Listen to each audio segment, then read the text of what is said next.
Friends, 10th का मैंने व्याकरण का टॉपिक स्टार्ट किया था कारक। कारक क्या होता है? संज्ञा सर्वनाम का संबंध क्रिया से कराने वाला होता है, उसको कारक कहते हैं, नहीं करने वाला। कारक के भेद मैंने प्रारंभ कर दिए थे, कर्ता कारक और कर्म कारक। कर्ता जिसमें कार्य को करने वाला, ठीक है। कर्म जिसमें क्रिया का प्रभाव पड़े। तो इसका तीसरा भेद, कारक का तीसरा भेद है करण कारक, ठीक है। करण का अर्थ होता है साधन या माध्यम, यानी जिस माध्यम से क्रिया हो रही है उसे करण कहते हैं, ठीक है। क्रिया के करने अथवा होने के साधन या माध्यम बनने वाले संज्ञा अथवा सर्वनाम पर करण कारक कहलाते हैं।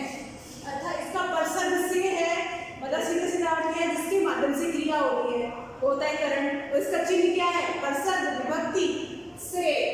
ध्यान रखना है चीज, ठीक है। उदाहरण द्वारा सुना देती हूँ। करण का अर्थ है कार्य, करण का अर्थ होता है साधन अथवा माध्यम से, जिस माध्यम से क्रिया की जाती है। तो बच्ची गुड़िया से खेलती है, क्रिया क्या है? खेलती है। तो गुड़िया क्या है? माध्यम बना, उसे है परसद, यानी गुड़िया इसमें करण कारक है। कंस कृष्ण के द्वारा मारा गया, तो इसमें क्रिया कौन कर रहा है? कृष्ण कर रहे हैं, तो के द्वारा आ गया, के द्वारा भी कारक का चिन्ह, ठीक है। तो यहाँ पे कृष्ण है करण कारक, ओके। श्याम ने, ठीक है, श्याम से डंडे के द्वारा सांप पकड़ा। श्याम ने डंडे के द्वारा सांप पकड़ा, ठीक है। तो के द्वारा आ गया, सांप पकड़ा गया, तो इसमें करण कारक। हम रेल के द्वारा कुंभ में गए थे, किसके द्वारा गए? रेल के द्वारा। तो करण कारक की पहचान करने के लिए किसके द्वारा प्रश्न करने पर जो उत्तर आता है वही होता है करण कारक, ठीक है। तो करण कारक का प्रयोग और किस किस के लिए हो सकता है वो मैं बता देती हूँ। एक तो जिस माध्यम से क्रिया हो रही है वो होता है करण कारक। अपन नियम, दिशा बोध कराने के लिए, अशक्ति या लाचारी व्यक्त करने के लिए, कहना, पूछना, डरना, मांगना, क्रिया में से परसद का प्रयोग होता है। मतलब ये जहाँ सारी क्रियाएं होती है वहाँ पे से परसद का प्रयोग होता है। इस प्रकार करण कारक जिस माध्यम से क्रिया होती है, यानी साधन जिस माध्यम से क्रिया होती है। नेक्स्ट है कारक का चौथा भेद संप्रदान। अब संप्रदान का अर्थ क्या होता है? किसी को कुछ देना या प्रदान करना। तो संप्रदान का अर्थ होता है किसी को कुछ देना या प्रदान करना। मतलब कोई किसी को कोई वस्तु दे रहा है, कोई भी साधन दे रहा है, कोई भाषण भी दे रहा है, तो वो संप्रदान कारक के अंतर्गत आता है। जब वाक्य में कर्ता द्वारा कुछ क्रिया की जाती है या कुछ दिया जाता है, तो उस क्रिया को करने वाले अथवा लेने वाले संज्ञा सर्वनाम पदों के रूप के प्रकट करने वाला शब्द संप्रदान कारक होता है। यानी कुछ देने के भाव को क्रिया कहते हैं। करण में क्या था? जिस माध्यम से क्रिया हो रही थी, और संप्रदान में कुछ देने का जहाँ भाव हो, कर्ता द्वारा कुछ किसी को कुछ दिया जा रहा है, वहाँ होता है संप्रदान कारक।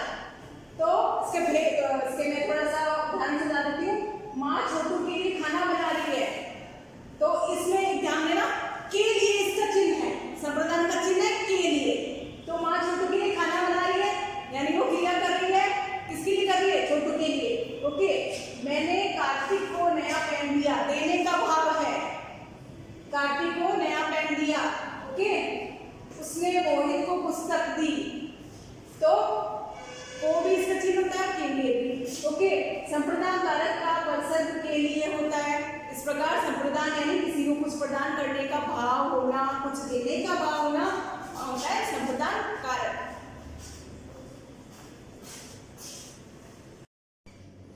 कारक का पांचवा भेद है अपादान कारक।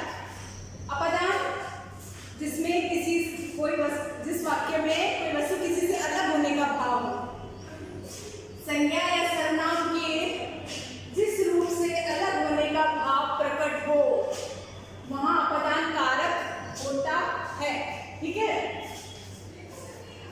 तो जहां जिसमें कोई वस्तु किसी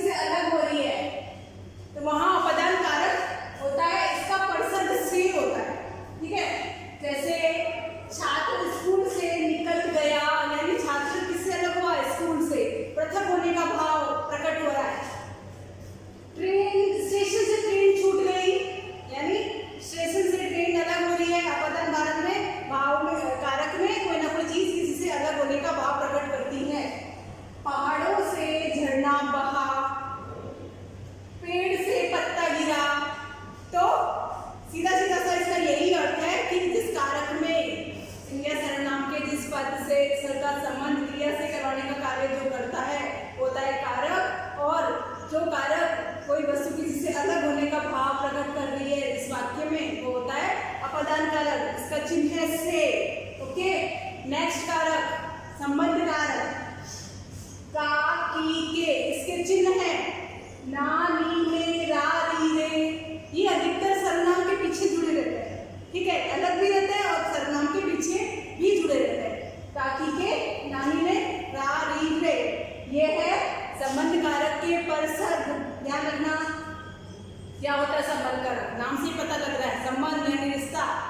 वाक्य में संज्ञा अथवा सर्वनाम के जिस रूप से उसके किसी दूसरे के साथ संबंध का ज्ञान हो वहां संबंध कारक कहलाता है, ठीक है। जैसे तुम्हारे दादाजी आ गए, तुम्हारे, रे यहाँ पे जुड़ा हुआ है, तुम्हारे का संबंध दादाजी से है, ठीक है, यानी संबंध कारक दादाजी आ गए। हमने अपना काम कर लिया, ना, जैसे कि चिन्ह ना, नी, ने, ये सर्वनाम के साथ जुड़ा हुआ है, अपना काम कर लिया। मेरी माँ ने सबको बुलाया है, इसमें को आ गया परसर्ग, ठीक है, सबको। राधा की लड़की वहां है, की, काकी के, नानी ने, रानी ने, संबंध कारक के चिन्ह है। मोहन की बहन खेल रही थी, की, ठीक है, मोहन का संबंध बहन के साथ, तो की आ गया, इसको जोड़ने का कार्य कर रहा है, ये हो गया संबंध कारक।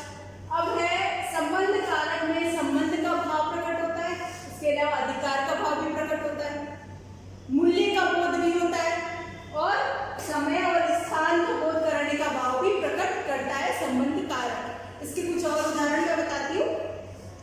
तुम्हारी पुस्तक बिल्कुल नहीं है, तो तुम्हारी, री में संबंध कारक। मेरी सोने की घड़ी खो गई, मेरी, ठीक है, यहाँ पे संबंध कारक का परसर्ग।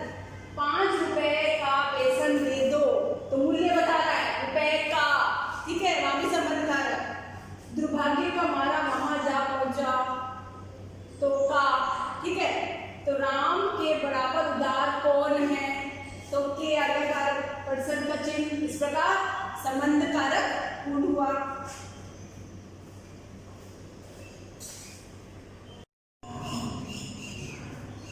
करण कारक का भेद है 7वां अधिकरण कारक। कारक का भेद है अधिकरण कारक, 7वां भेद है। अधिकरण का अर्थ या आधार, अधिकरण का अर्थ है आधार, ठीक है, यानी बेस। संज्ञा या सर्वनाम के जिस रूप से क्रिया के होने के स्थान या समय का बोध का पता चले, समय का पता चले, वहां अधिकरण कारक होता है। इसका परसर्ग होता है में, पर, पे, मतलब क्रिया जहां पर हो रही है, किस स्थान पर हो रही है, ठीक है, तो वो होता है अधिकरण कारक। जैसे कपड़े अलमारी में है, किसमें है, अलमारी में आ गया परसर्ग चिन्ह, यानी बेस। बेस क्या है, अलमारी, जिस पर वो चीज रखी होती है, आधार, आधार उसको बोलते हैं, ठीक है। पुस्तक मेज पर रखी है, पर आ गया परसर्ग का चिन्ह, अधिकरण कारक का चिन्ह। आकाश में पक्षी उड़ रहे हैं, किसमें उड़ रहे हैं, आकाश में, तो पक्षी क्या, आकाश क्या हो गया, बेस हो गया, आधार हो गया पक्षी के लिए।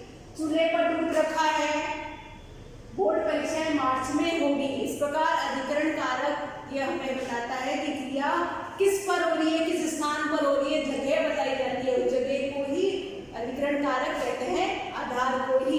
ओके, नेक्स्ट संबोधन कारक। कारक का 8वां भेद, संबोधन नाम से पता लग रहा है, किसी को पुकारना या बुलाना।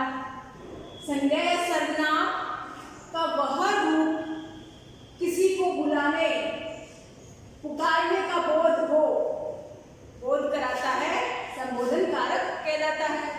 इसका परसर्ग हे, अरे, ओ है, आदि कुछ भी हो सकता है, शाबाश, तुम क्या कर रहे हो, मतलब किसी को संबोधित करना, ठीक है। हे भगवान, अब मैं क्या करूं, ठीक है, तो इसमें संबोधन चिन्ह भी लगा रहता है। वैसे जानना संबोधन कारक वाक्य के प्रारंभ में आता है। ओके, अरे श्याम कहाँ चले गए, ओ लड़के, जरा सुन तो, ठीक है। तो संबोधन कारक में संज्ञा शब्दों के साथ संबोधन चिन्ह, ठीक है, लगाया जाता है, ये चीज हमेशा ध्यान रखना।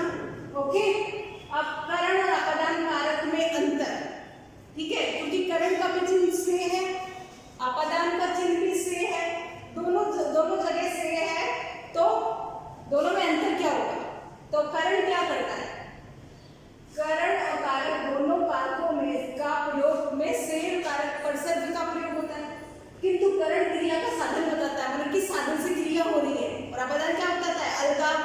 कोई चीज किससे अलग होने का भाव प्रकट करती है।